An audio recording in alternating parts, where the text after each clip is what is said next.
Believe me, Ovaltine's got what it takes to help you be a leader in your gang. My name is Papa. This is the TV podcast. And my name's Chadillac, and I'm Soda Pop's dad, and I'm glad to be here with you guys at the Cage Rage podcast with my son Soda Pop. Anthony Scott Pyatt here, sitting in with Chad again on the Cage Rage. And Soda Pop, glad you're joining us. I can't wait to dig into what you've got going on lately.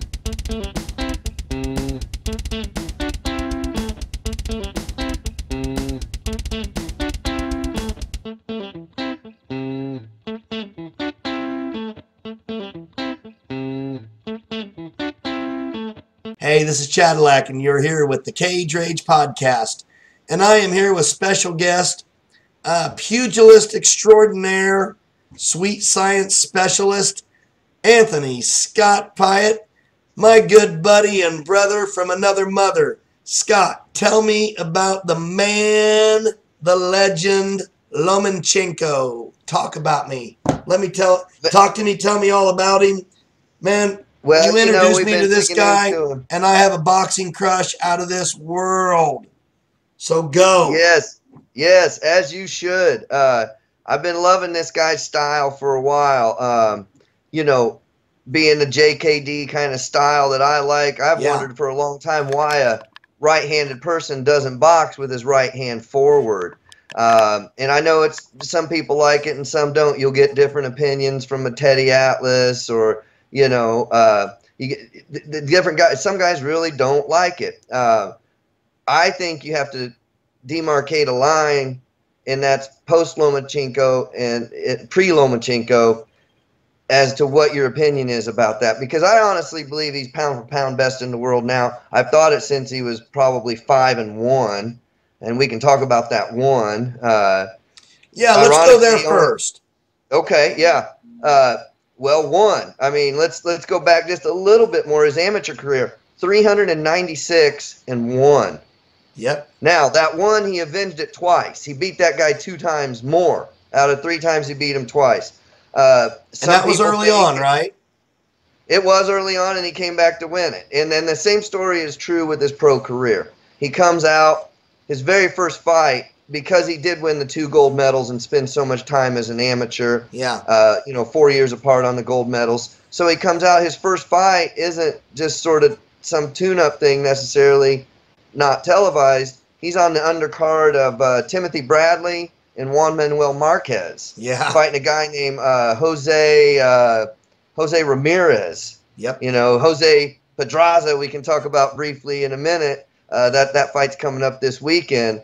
But really just a little bit more history on the guy. He comes in, he's immediately fighting his second fight. He's going to fight for a world title.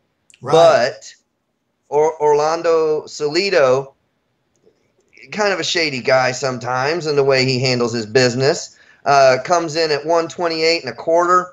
It's a 126 weight class, but so the title is stripped from him and vacated right then. So then Lomachenko's not fighting for the title because Orlando didn't bring it. It gets stripped. He steps into the ring at 147 pounds. Holy! When Lomachenko's the 126 he's supposed to be. You see what I'm saying? So he's a full 20 pounds heavier fight. Full 20 pound difference. It reminded me of a little shout out to Taylor. It reminded me of when I got this sweatshirt more than 30 years ago now, mind you. Freshman wrestling, 103 weight class. I weighed 85 pounds. Yeah. I remember those days.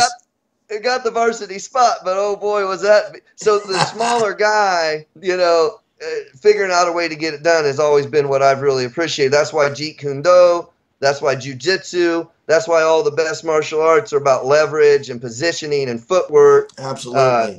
Rather than about the stronger guy. Jiu-Jitsu was, as you know, started by small guys. Yeah. With just in their smarts and their leverage. And that's where we get into Lomachenko is fighting with that right hand forward. But he did lose the fight to Salido. It was a split decision.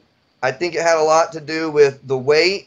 I think it had a lot to do with the judges not believing a guy in his second pro fight can beat, you know, the guy that should have been the champ. Yeah, but talk to me about the judges, because I know that there's an issue with at least one of the judges had the score radically different, correct? Yeah, they had it was inverse maybe of what it should have been. Yeah. They weren't too far off in that first fight. I think I remember some 115s and 117, 115, 116, something like to that effect. Yeah. But no one quite had it as a tie. It was 2 for Salido and then 1 for Lomachenko. One of the ones that was for Salido was a little off. But let me say that the humble aspect and the work ethic of Lomachenko, he came out of that fight saying, I didn't do what my corner told me to do. I didn't fight the fight I was supposed to fight. He was tentative in the fight. He's making that adjustment from 397 amateur fights. He's making the adjustment to pros, and you have to take it to him. You have to show him. You know, he's a little tentative, I would say. Now, I might be a little tentative fighting a guy 20 pounds bigger than me, too. On your pro debut. Right, yeah. Your second fight out, you know. Oh, that was his second fight. That wasn't his pro debut. Fight. And he might have lost a little fire, too, because he really wanted to set the record by winning a world title in only his second fight. Would have been the WBO featherweight title. And that would have set a new record. Instead, he tied it the very next fight when he fought Gary Russell Jr. See, when the WBO featherweight title was vacated by Salido not manning up, let's put it that way, and making the weight, it got vacated, and then so Gary Russell Jr. and I don't think we can say enough that Russell Jr.'s shady might be an understatement as a boxer. Well, it's got a lot of excuses, and he wants to fight Lomachenko twice more. Says he's going to knock him out the first time. I think Lomachenko has just improved more and more and more as a fighter and as a professional fighter. When you come out and you're fighting for world titles, not just fighting for, but he beat Gary. Gary Russell was known as the fastest hands in boxing. Nobody argued with the fastest hands in boxing as Gary Russell Jr. Lomachenko fights him on his third fight for that vacated WBO featherweight title. Lomachenko beats him to the punch every time. I read the stats on this. Gary Russell landed 10% of his shots. He can only land 1 in 10. Whereas Lomachenko with the pop, pop, pop, pop, you know, that wasn't even that wasn't. It looked like he was in slow motion. And he's the fastest hands in boxing up until the moment he stepped in the ring with Lomachenko. Unbelievable. Okay, so let's do this. I might put you on the spot here. I'm not sure, but I think you've got a strong enough background with Lomachenko that you can probably do this. Give me the rundown. Give me his records rundown. Can you do that? Pro records? Pro record. No. Give me his amateur rundown if you can do that. I can do it to an extent. You'll have to forgive the vagueness on some of the issues, but I can tell you he won the gold medal both 4 years apart. He also had the world championship. At what weight did he win the gold medal both times? I believe he was fighting at 122 back then. Both times? I believe so. Okay. Yeah. I believe he stayed at that weight because then he entered the pros at 126. Yeah. Yeah. And Now we've got to freeze right here for a second.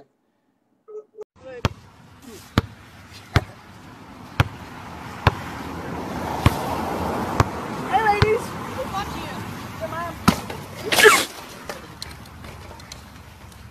Dennis! I'm gonna beat your ass! Dude, Are you Dennis! fucking kidding me? Really? I'm done. Hey, this is Chadillac with the Cage Rage podcast.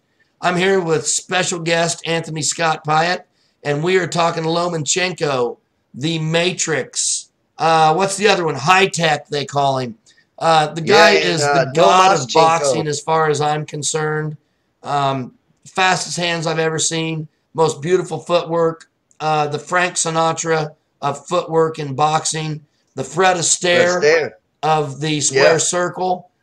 He There you is go. absolutely sensational in every fashion. What did I say? Frank Sinatra? What am I, stupid? Frank Sinatra. He's not singing. And you know what? Frank Sinatra couldn't sing anyway. He was just a That's gangster. Tyson Fury that's singing, brother. Yeah, Tyson Fury's the singer. And by the way, I looked up the Tyson Fury. I don't want to close my eyes. Man, it was bad, but it was okay. But it wasn't anything like the day the music died. Anyways, Yeah. back to Lomachenko. Hey, so Scotty, let's talk about. Fill me in on this. Listen, you turned me on to this guy. I'm fascinated by him now. 365 fights, 1 loss as an amateur. Am I right there? Real close, brother. 396 with 1 loss as an amateur. That he avenged twice, of course. Yeah. Okay, and that Yeah. 1 But loss lost as an one amateur, big he fight. lost early on in his amateur career. Yeah, and then he came back and beat the guy 2 more times for a total record of 396-1. Unbelievable. Probably the greatest amateur of all time. Okay, in that amateur career, he doesn't win 1 but 2 gold medals. Yeah, I looked that up just to be correct. Lightweight in London and featherweight in Beijing. Okay, so I didn't realize he had moved up. Yeah. Okay, so what are the weight differences on that? 22 and 26. It's 26. Featherweight is your 26, and featherweight's 26 in the pros. I do know that.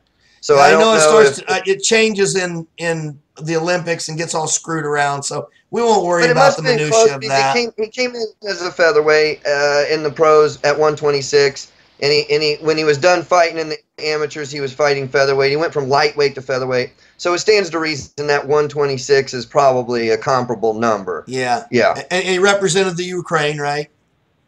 The Ukraine, and then he won 2 world championships, 09 and 11, and he won the European championships and the junior world championships and the cadet European championships all the way back in 2004 as an astro-weight.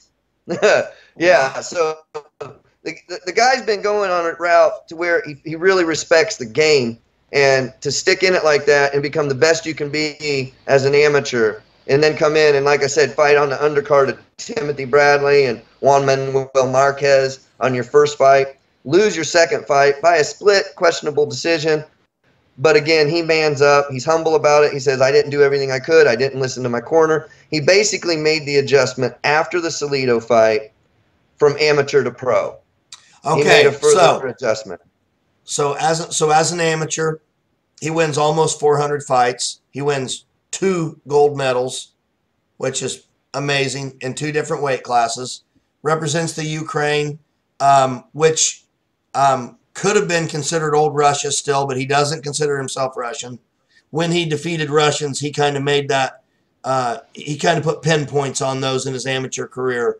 I don't know if you can talk about any of that or not, but yeah, sort of that freedom fighter mentality, if you will. Okay.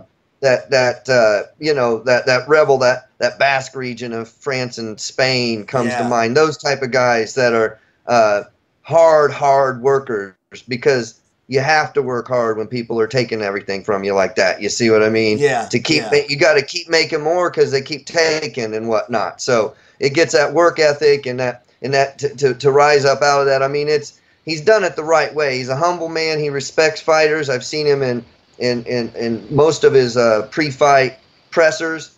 I don't take anybody lightly. This guy, and he'll always know his opponent well enough. You see, know yourself, know your opponent, not losing 100 battles, right? Right. Know yourself, don't know your opponent, 50-50. Hey, so he knows his opponent and he respects it, and then he fights against what he actually respects and overcomes it. So that brings me to the next thing I want to talk about, which starts as an amateur, which is something that now everybody's kind of doing. I think they even call this Lomo training. Some people call it now. I heard Teddy talking about his Lomo training now. Oh yeah, they Lomo train now. Maybe Roach was one of them that was talking about that. I'm not sure, but Atlas and Roach, I think both have talked a little bit about the Loma training and stuff. So, well, yeah, absolutely. Okay, so talk to me about what's different, like the numbers. When he's touched the numbers on the wall, we've all seen the ladder. The footwork with the ladder. So that one's not that new. But there's other footwork he does. Talk about when he was removed from boxing for, I think, 2 years to dance in traditional Ukrainian dance. Yeah. Whatever you call that, dance numbers. I mean, the quick answer to that, Chad, is it's his dad. And when you take a situation where the dad is the trainer, and you can look at it, whether it's family involved with Mayweather's or Bud Crawford, Terrence Crawford, you have a lot of fighters over time whose dad brings them to a certain level, and then they move on to reach that next level. Yeah. Here, you've got a guy that I honestly believe is pound for pound the best in the world right now, and no doubt he doesn't have to do a whole lot more to prove to me that he's in any conversation about the greatest of all time. He's that good to me, and he got there with his dad, and he's still with his dad. If somebody else could make him even better, nobody's going to fight him. He's got to keep. He's just got to keep winning. He's at this point to be in that conversation. I will say this, and we can get into that later. But like Roy Jones Jr., he's got to keep winning now. He does, and he's got to win. You know what he's got to do? He's got to do what Floyd Mayweather did, and that's he's got to finish strong, but he's got to do it without dodging like Mayweather did. And then he's dodged no one. He's looked for the hard right away. He wants to fight. He wants to prove himself. You've said it before. The game is with yourself more than with your opponent. It's not can you beat a guy up or it's can you overcome yourself. He wants the challenge. He's not worried about losing to Salido. He learned from it. You learn more from a loss than you do a victory. Yes. He wants to learn. He wants to be the best. You know, he wants to become the best. He wants to see how good he is now and then get better. And when you do that, continual improvement. And that's the track he's on. I mean, you look at what he's done. So how's he doing it? What's different? Well, What's he do different? Tell the audience about some of the weird things he's doing in the gym that no one else does. Well, he does the handstand push-ups, Tell me he'll about knock out 20. Tell me of about the those. handstand push-ups. Literally get in a handstand, his feet are just dangling in the air where his head ought to be. Not and against the wall. No, not against the wall at all. Just in the middle of the ring. Even a ring with the floor's moving underneath him. He's still in the ring. He's doing a handstand. He's doing 20 push-ups. He flips out of it, like a forward, comes out of it in a flip. Many people have done this, but he does it as well as anybody I've ever seen. Put the tennis ball on the hat. Yes. And he's one of the best at that. He can work the doubles bag. up and on the you tennis see him spin around. You see him do the 360. He'll be working the bag, and he'll do a 360 and keep working the bag. I mean, his timing is unfathomable. It comes down to the dance, and here's what I've said for a long time. Okay, so tell me. So put the feet in now. The footwork. wait a minute. Before you do that one, tell me about the numbers chart. It's something his dad came up with, from what I understand. What is that? What the hell is that? So I thought it was a periodic table when I first saw it.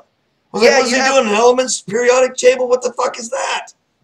Unbelievable. It's about vision and reaction time, right? So he has to have wide enough vision to see the whole thing. Okay. So you can be defensive and offensive at the same time. Again, just like JKD, the intercepting fist. Well, don't worry about blocks if you're faster than everybody. Just see the punch coming and punch inside of it. Right. It's about being that quick and seeing everything and then being able to react. So his dad can call out numbers like boxing bingo. That's what he's doing. You know what I'm saying? It's like boxing bingo. Calls out the numbers, bop, bop, bop. It's a continuous test, So his dad's calling out 8, 6, 4, 3, 7, 9, 8, 9, and he's boom. He's nailing it. Oh my God. And his dad either borrows these from other places or invents them whole cloth, but he brings in all these unique, different ways of training him, and then trains hard on those, trains hard on footwork. Because like I've said for a long time, why don't people fight in boxing more like JKD, like Bruce teaches? You know, if you're right-handed, put that right hand forward. And some guys don't quite get that, say, 5 years ago. But now what's different about Loma is that he does that. And here's my point. If you've got speed and power, that's a big if. Some people have speed, some people. If you have speed and power, you've got footwork, you can bob and weave, and you're intelligent. If you've got those 5 things, it's like Musashi's Book of 5 Rings. If you have those 5 things working for you, develop them all equally so that you're well-rounded. Yeah. That intelligence helps you adjust to your opponent, and then put towards that opponent what is good for the style he's bringing at you. You're not a one-trick pony. You're a 1,000-trick pony. I'm a whatever You're I need a no to be. trick pony. No trick is the best tricks, right? Yeah, you don't have to have a trick, because whatever their trick is, yep, you just beat that trick. You just counter it. You just counter it. But you can't do that if you're not fast against another fast guy. You can't do it. If you're not powerful, right? If you don't have footwork, you can't get out of the way. So you have to have, right, the talent, and then you put the skill on top of that. Yeah. And you know, the hard work, the dedication, the dad pushing him. You know, okay, so situations. let's talk about the footwork in the gym now. Yeah. Okay, so everybody's seen, you know, you lay the ladder down. You know, you've got a rope ladder basically, or a nylon ladder, and so it's flat, so you don't trip over it. And then you basically so if the ladder's laying down and you step, you know, ding ding ding ding ding ding ding ding ding ding, kind of like stepping through tires, you know, as you do in football, except you step in and out, in and out, in and out, in and out, in and out, in and out, and then you work on, you know, different ways to step in it and different patterns. And I've done a bunch of that for when I was training just speed and agility and Parisi training with Chad Coy at the Powerhouse Gym. He was good enough to train me back when I was still competing, and it helps.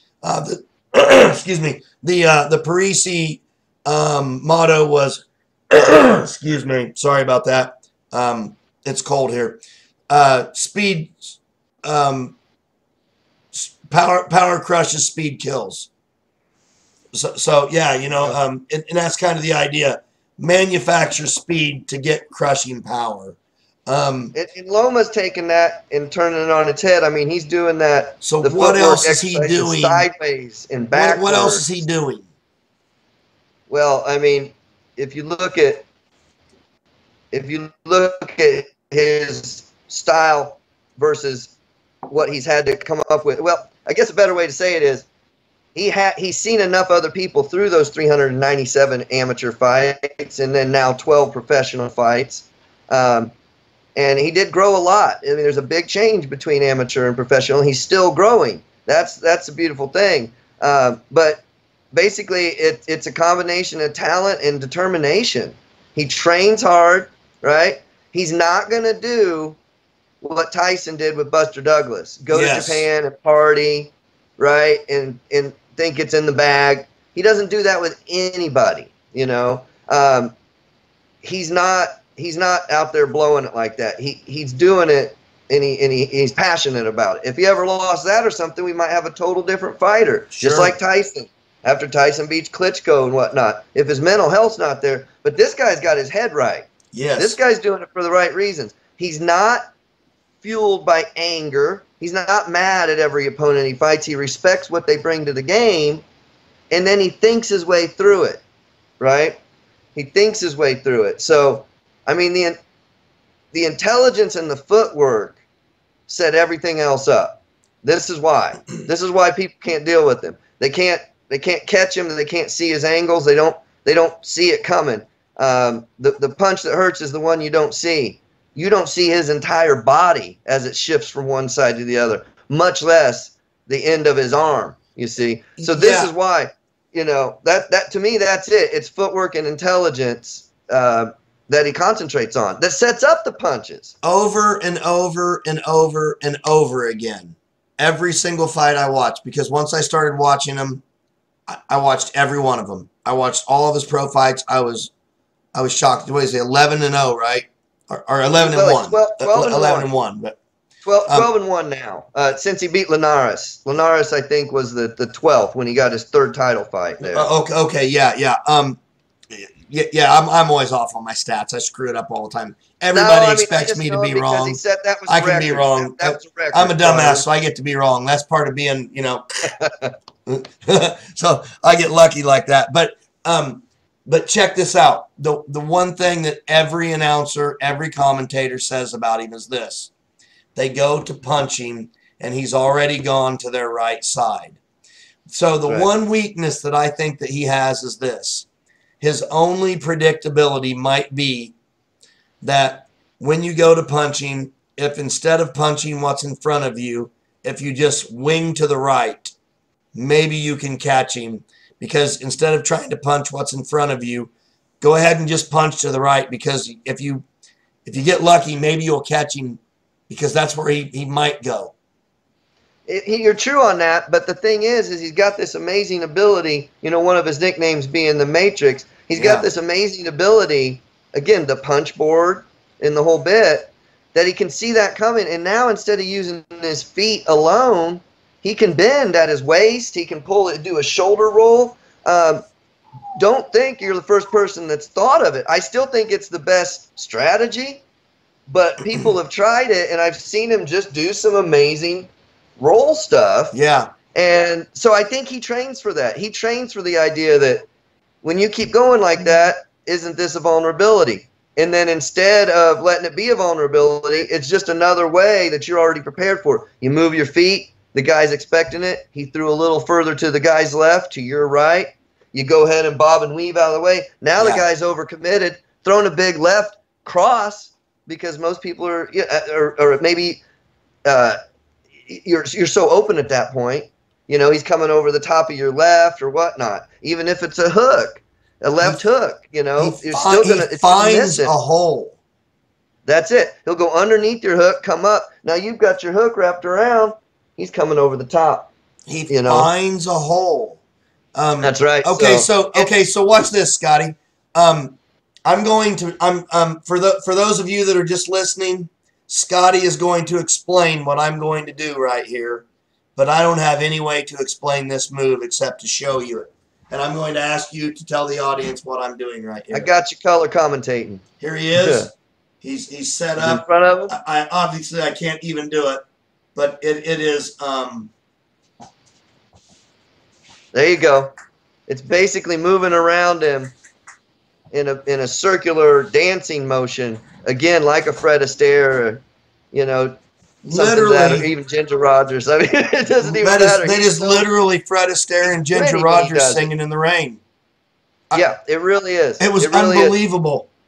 And that movement, that footwork that's key. That's key to it. Yeah. And you know, when you say why don't someone just reach out to the left and punch him, guys like Rigondeaux and Linares have tried it. You realize that Rigondeaux was the 4th in a row. They started calling him Lomachenko after this, because 4 fights in a row, people quit on the stool. That's the cardinal sin. That's what you don't do in boxing. You do not quit, right? If you want those fans to love you and bring you back, even though you lost, but you went out there and gave it your all. Yes. These guys, Miguel Mariaga, Jason Sosa, Nicholas Walters, a very tough Jamaican. Very tough. And then Guillermo Rigondeaux. Let's not forget, Guillermo Rigondeaux and Lomachenko set a record. Champion. Two gold champion Olympic 2 gold medalists. Both of them won it 4 years apart. Gold medalists. Double gold. So you walk in, you got 4 in there, 2 for each. It's the first time it's ever happened. So even after I've tried to let people know, you know, I'll take Lomachenko in a bet until he loses. You just call me and tell me. I mean, like, that is it. I'm not betting against this guy until somebody shows me they can be. Because Rigondeaux goes in there, and you know Rigondeaux did not land more than 3 punches in any one round.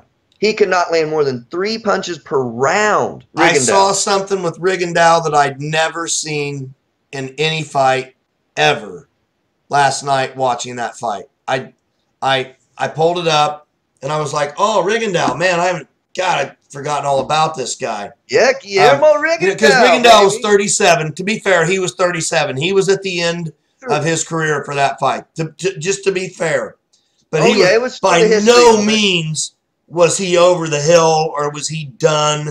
But he was, he could have hung up his gloves.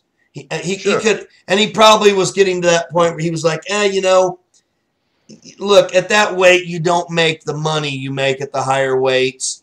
And so you sort of have to fight for your breakfast. And that's just kind of how it is. Especially, being where he's from and that kind of thing. But,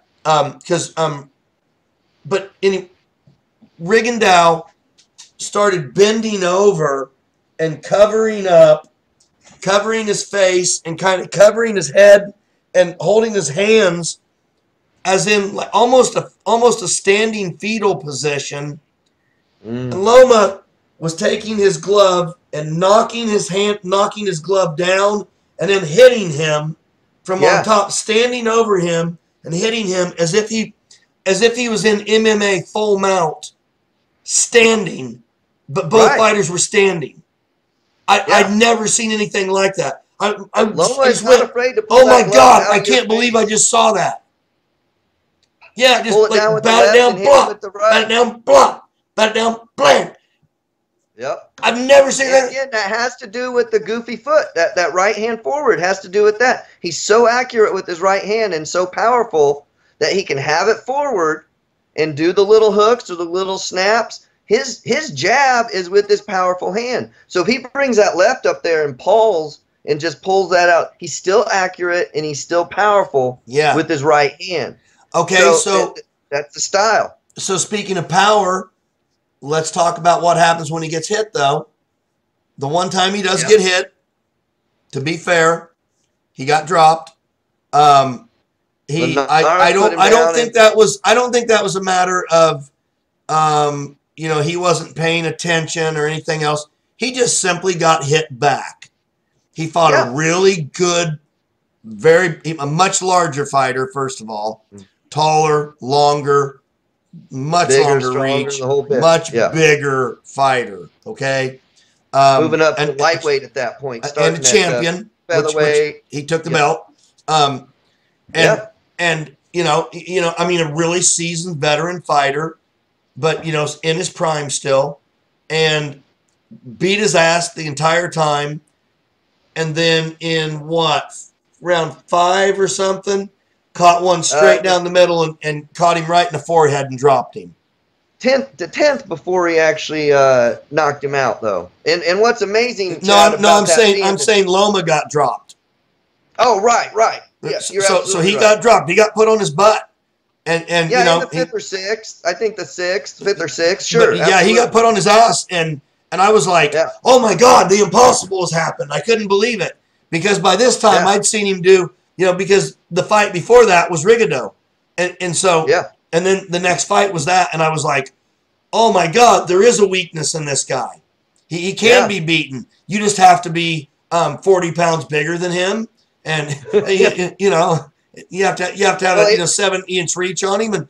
But he got dropped, and then what's he do? He goes, I'm going to go to the body. That's right, and go to the body. And here's what you got to understand about going to the body.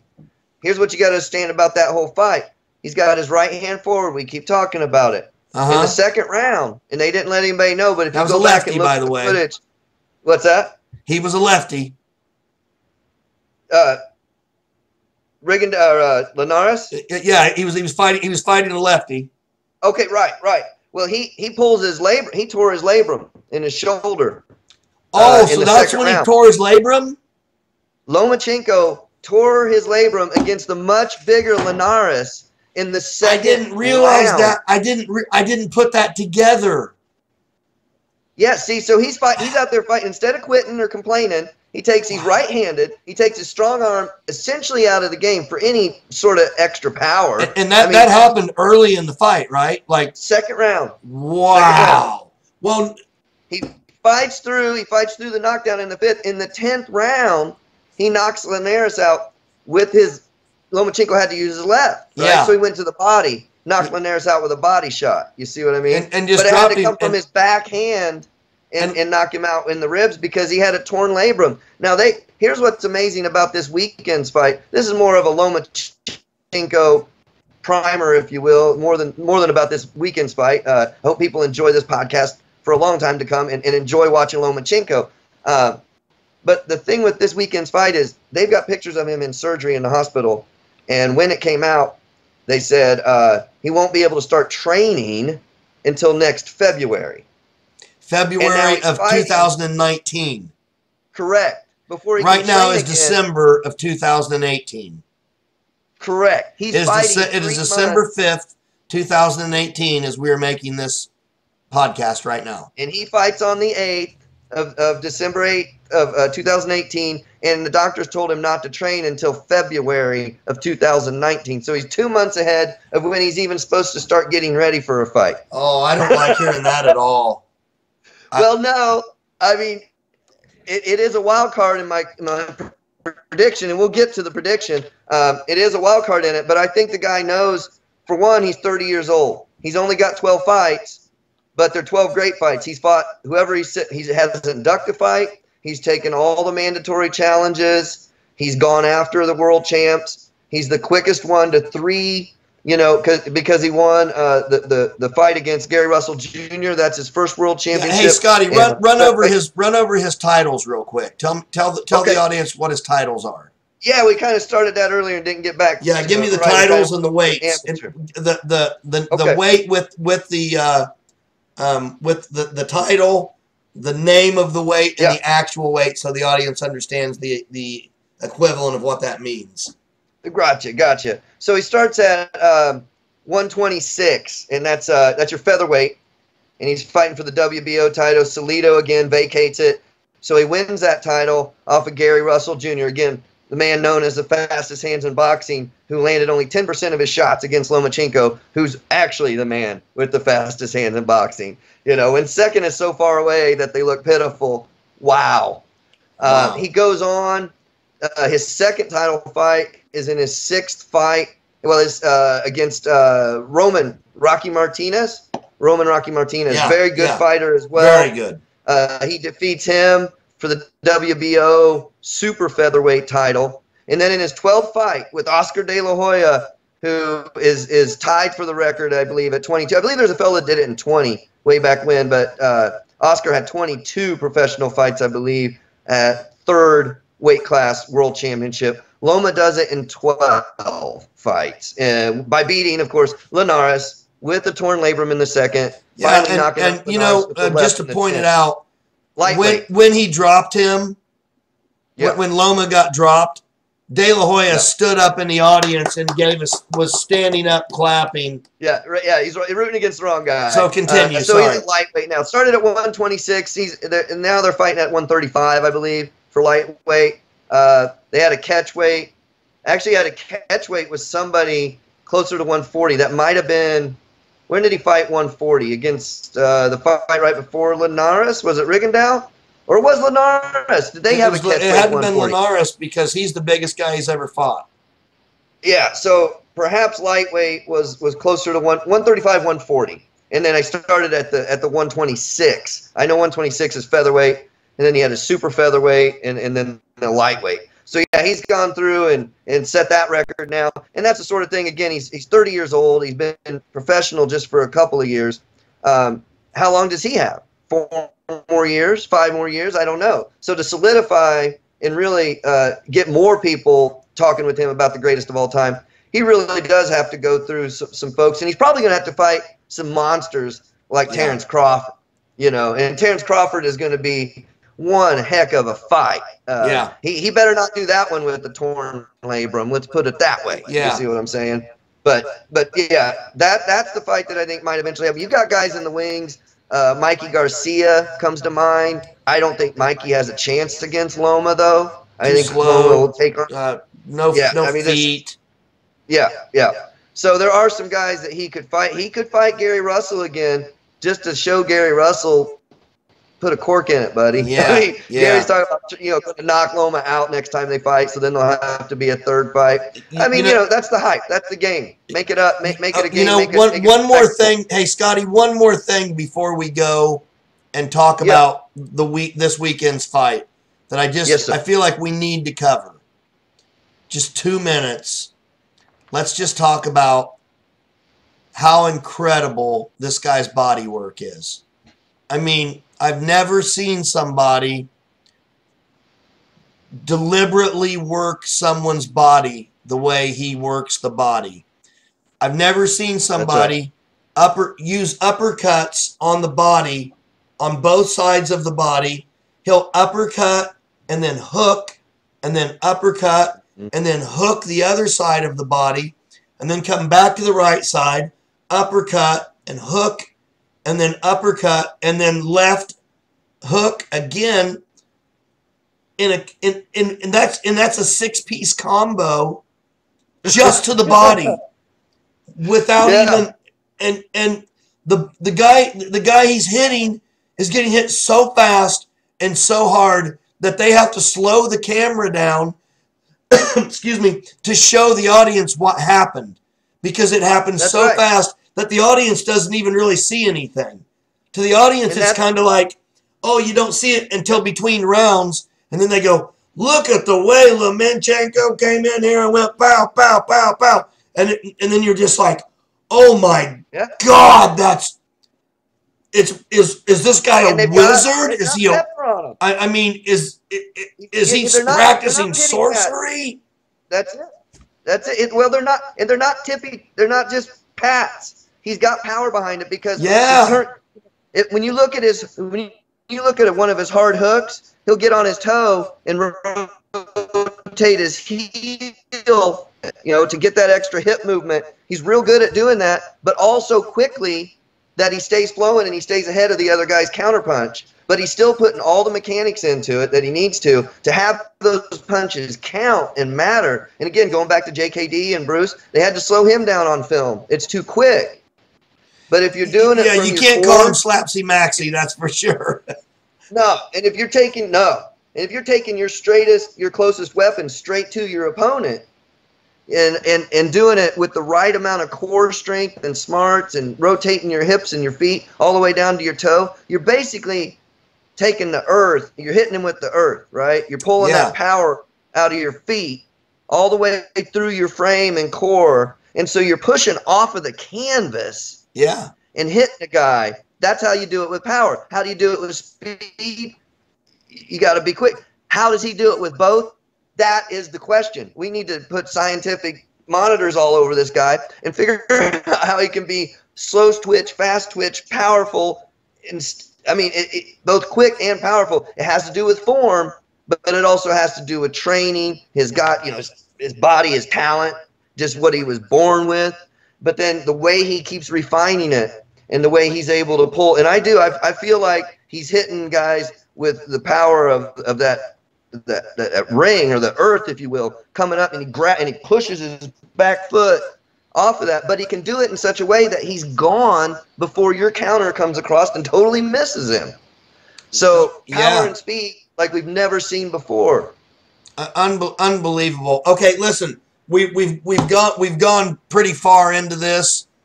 I'd love to do another 35 minutes on this, honestly, but we've got a limit on how far we can go. So I don't know if you know the odds on this or not. Do you know the odds for this weekend yet? I haven't looked up the odds on it. I've got some thoughts on it. I did actually look up the odds. I don't recall them. I think Loma's definitely a favorite on this one, but Jose Pedraza is no chump either. Okay, tell me a little bit about Pedraza first. Pedraza, I believe he's Cuban, extensive background in the amateurs as well. And he's got a title now. This is a unification bout, essentially. So there'll be the WBO and maybe the WBC, I believe. I'm not sure on that, but it's a unification bout, so he can add another belt. Lomachenko, if he can take out Pedraza. Pedraza got a nice frame. He's kind of lanky. He's actually got only 1 inch taller than Lomachenko, but if I remember right, he's got a 5.5 inch reach advantage. And 5.5 inches is pretty darn major reach advantage. That's monkey Pedraza, arms. I mean, that's unbelievable. Right. Now, my thought on that is you can keep a guy out if he's a traditional fighter coming straight in at you because you've got the length. Yeah, I don't know that you can keep Loma out because Loma can bob and weave underneath that stuff, that long shots, and come up and go to the body so well. If Loma was only a head puncher without the footwork, you got to start to give it to Pedraza. If he's got the footwork and he can move in, he's going to be able to work those ribs when Pedraza's reaching that long arm. Yeah, you know, that might actually, you know what? You might see a fight where for once the long jab, having the reach advantage is actually a disadvantage. He can get around it so much. Weave right into you. Yeah. So, and once you're on the inside, those long arms aren't as necessarily as, they're a little harder to get where you go if you're fighting in the phone booth. You know what I mean? How do you get back in time to protect yourself and get your elbows down to protect your rib cage, get your liver covered up? Because man, some of those liver shots that he delivers are so deadly. When you get hit in the liver, people don't understand until they've been hit in the liver just how badly that hurts. A liver shot is the equivalent of, for a man, of being kicked in the testicles. It is just as painful, if not more, because a testicular shot and it's just awful. Often can kind of go one way or the other. It can sometimes it can hurt really bad and take your breath away and just be like the most horrible thing you ever felt. Or sometimes it can just be like, woo, oh man, okay, I'm good. A liver shot, a hard liver shot landed dead on the liver. There is no walking away from that. You drop, you hurt bad. And in only 12 fights, it's a bad injury. In only 12 fights, you know, we can break that down. Don't forget, 4 in a row quit in the corner. So out of your 12, you got a full third of them quit in the corner. Then you have another 4 or so where he just devastates 2 or 3 of them. But you have another third, and I think it's 4 of them that have been knocked out with that liver shot. And they go down, and they don't want to get back up. So you got 4 liver shot fights, roughly.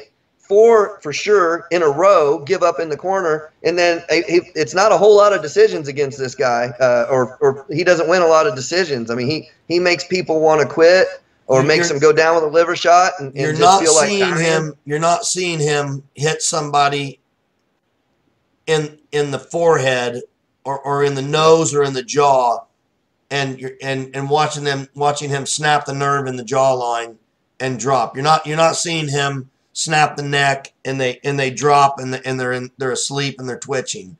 You're seeing him hit them. You're seeing him dig his hand into their liver so deep that you know, they have hepatitis, man. You know. Well, what you're seeing, Chad, to be blunt, you're just seeing him strategically defeat him, tactically defeat him. You're seeing him beat their spirit. You're seeing him run their soul through a fucking strainer. Yeah. You're seeing him dismantle these people's images of themselves in the world. Yes. He completely destroys their constitution. I mean, it is that devastating. He's retiring people. Yeah. You know? He is. I don't want to do that again. Rigondeaux retired, right? I mean, he was done. He hasn't fought since then. Yeah. Okay, so let's wrap it up on this then. Call the fight for me this weekend. It's this Saturday on am I right? Is it ESPN? It's ESPN straight out. You know, they've started picking up some fights just in time. ESPN, we love you. Thanks for coming back to boxing.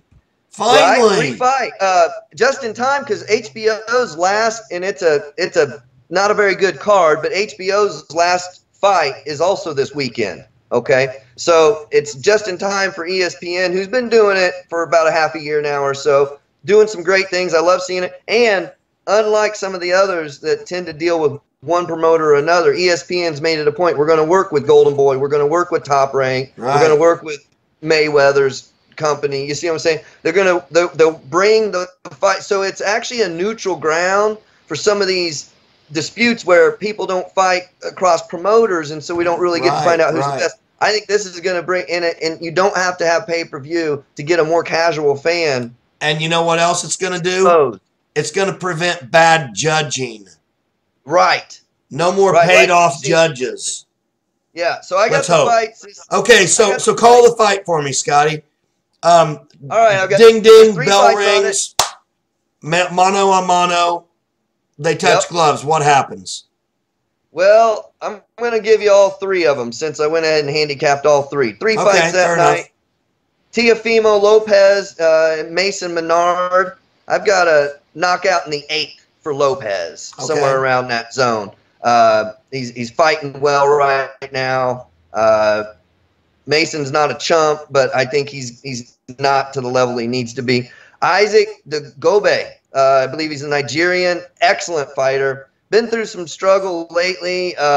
He's fighting Emmanuel Navarrete, who is also very good, very tall, very strong. Yeah. I would probably want to say this as a KO for Dogbe, but I think he's had some issues lately. He had some sort of surgery, so I'm going to go with a decision on that in a very tough fight. That's not one I feel great about. I'm going to call that a decision for Dogbe. Oh, okay. Yeah. Okay. Yeah, for Dogbe. Expected winner. Vasyl Lomachenko versus Hodbe Pedraza. That's what we really want to get to. I think it's going to be a similar fight to Linares. Pedraza's big. He's strong. And I don't know that Vasyl's going to be able to use his right hand a lot coming off that labrum surgery that he's not even supposed to be training on until February. Does Loma's ass ever see the canvas? That is a good question. I don't know the cadence of Pedraza against Lomachenko quite enough to know. I mean, look, as we saw with Deontay Wilder or thousands of fights before, the guy's got a good punch and anything can happen at any given moment. Yeah. But I will step up and say no. I don't think he gets knocked down in this fight. I don't think Pedraza has the brute strength that Linares had.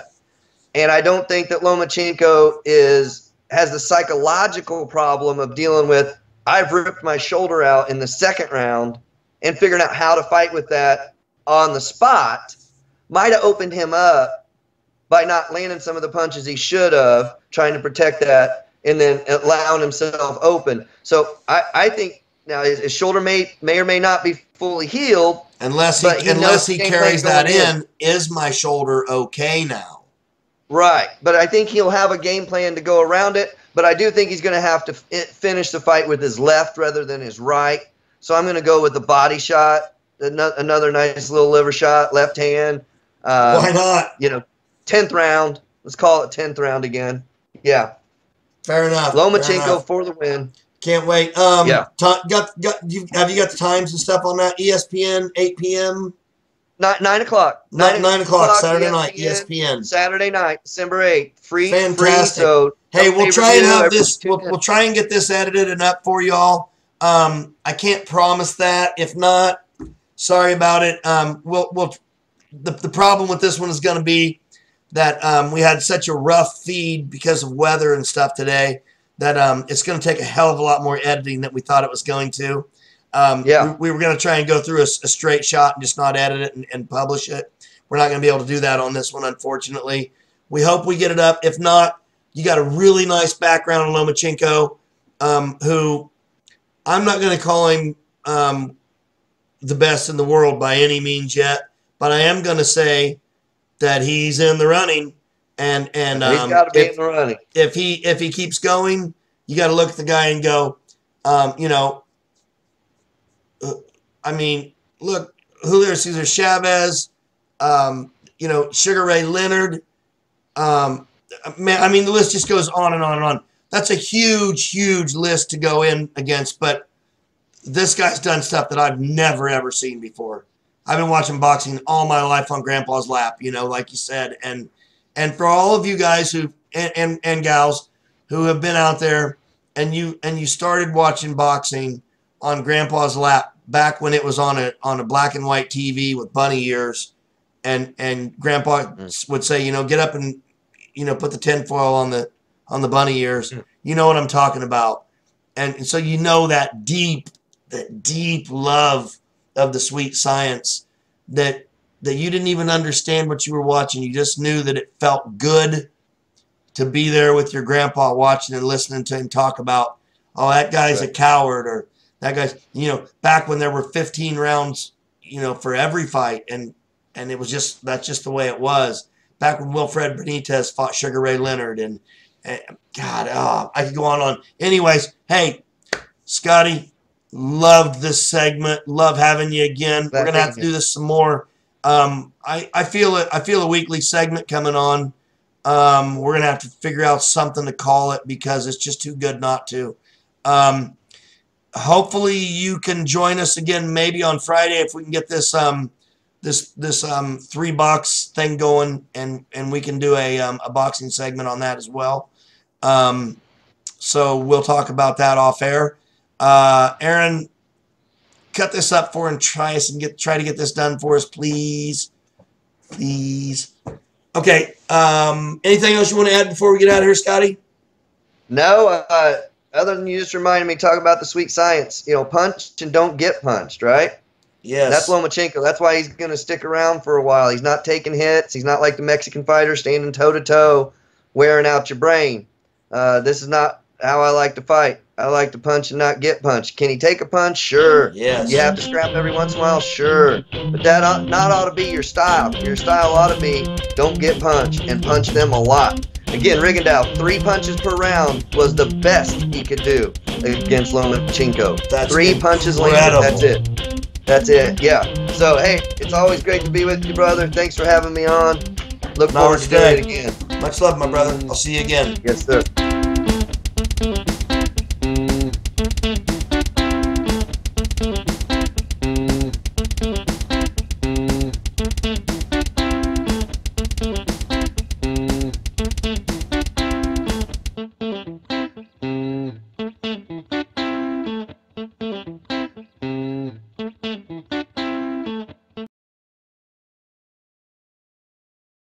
I'm a natural-born salesman. Excuse me. Hey, do I come to the hag shop bother you when you're working?